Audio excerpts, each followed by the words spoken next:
దేవుని చిత్తము, కొన్ని తలంపులు. దేవుని చిత్తం అనేది విస్తృత అర్థం కలిగిన పదము. అందులో కొన్ని.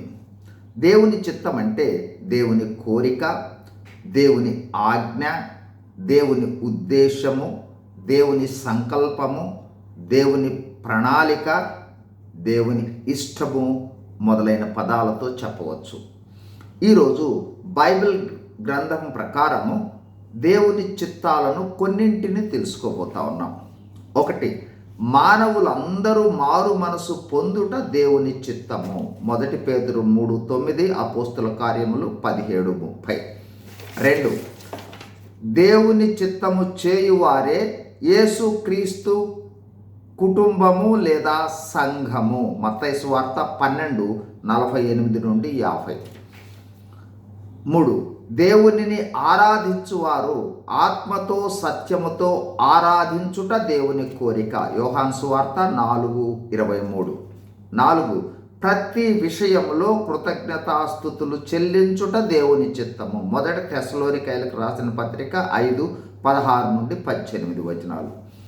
5, పరిశుద్ధులుగా జీవించుట దేవుని చిత్తము. 1 తెస్సలోనికైలకు రాసిన పత్రిక 4:3. 6, దేవుని ఆజ్ఞల ప్రకారము జీవిస్తే ప్రార్థనకు జవాబు. 1 యోహాను 3:22. 7, మనము ప్రార్థన దేవుని చిత్తానుసారముగా చేస్తేనే మనము అడిగినవన్నీ పొందగలము. 1 యోహాను 5:14. 8, ఆత్మపూర్ణులై లేదా ఆత్మతో నింపబడుట దేవుని చిత్తము. ఎఫెసీ 5:18. 9, దేవుని చిత్త ప్రకారము జీవించి ఆయన చిత్త ప్రకారము పరిచర్యలు జరిగిస్తేనే పరలోక రాజ్యము. మత్తయి సువార్త 7:21. 10, దేవుని చిత్తము జరిగించువాడే నిరంతరము నిలుస్తాడు. 1 యోహాను 1:17.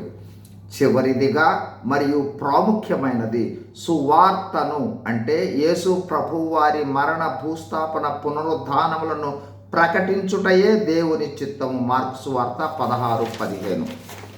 దేవుని చిత్తము ప్రాముఖ్యంగా బైబిల్ గ్రంథంలోని వాక్యము ద్వారా తెలుసుకోవచ్చు.